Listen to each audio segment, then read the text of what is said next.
आप तक जरूरी सूचनाएं पहुंचाना होना चाहिए और इसका आधार मन मर्जी की खबरें नहीं बल्कि रिसर्च, तथ्यों और ग्राउंड रिपोर्टिंग पर आधारित होना चाहिए। और यही पत्रकारिता का सच्चा धर्म है। लड़की का बलात्कार नहीं है, ये लोगों की आस्था और भरोसा।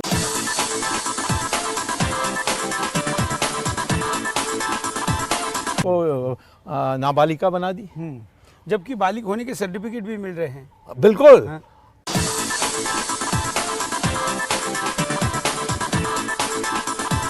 मीडिया को समाज का आईना माना जाता है, लेकिन आज इस आईने को ही साफ करने की जरूरत है। इस पर एक बड़े विशेषज्ञ ने जो कहा वो बात आज आपको ध्यान से सुननी चाहिए। इससे आपको समझ आएगा कि मीडिया की असली भूमिका क्या है। लोगों का बहुत भरोसा है न्यूज़ चैनलों पर और उसकी वजह यही है कि लोग समझते हैं कि न्यूज़ समाज का आईना है, लेकिन कहीं ना कहीं इसमें दरार पड़ रही है। इस आईने में दरार पड़ रहा है, ये आईना धूमिल होता जा रहा है और शायद समाज का वो प्रतिबिंब नहीं दिखा रहा है जो इसे दिखाना चाहिए। मुझे लगता है जनता अपेक्षा करती है कि वो ऐसी छवि दिखाए जो सचमुच घटित हो रही है।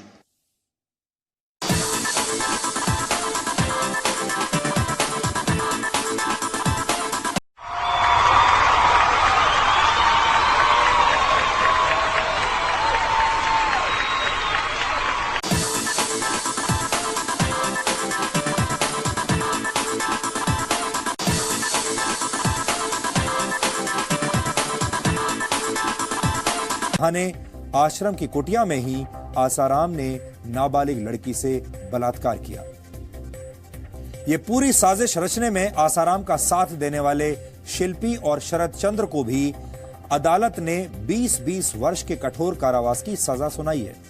आसाराम की चार्जशीट में कई ऐसी जानकारियां हैं जो बहुत विभत्स हैं। आज हम दिन भर इस चार्जशीट को पढ़ रहे थे, बहुत सारी विभत्स जानकारियां उसमें थी।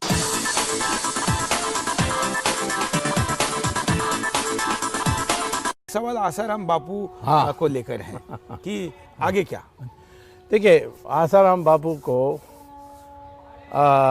जेल में डाला है एक एफआईआर में, जिसमें प्रचार हुई है कि रेप का चार्ज है। मैंने वो एफआईआर देखा।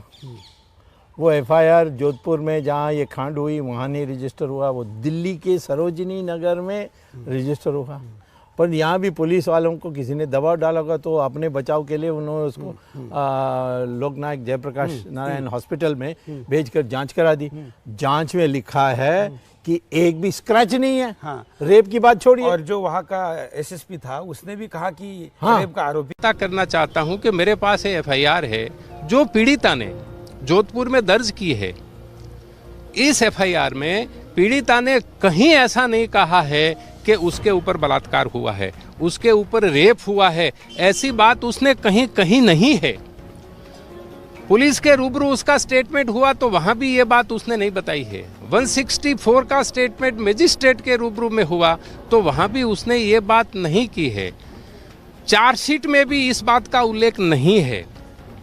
और जब ट्रायल चला तो ट्रायल कोर्ट में भी जज के सामने उसने ऐसा कहीं नहीं बताया है जैसा लोग समझते हैं, पॉपुलर परसेप्शन है, जिसको रेप कहा जाता है, जिसको बलात्कार कहा जाता है।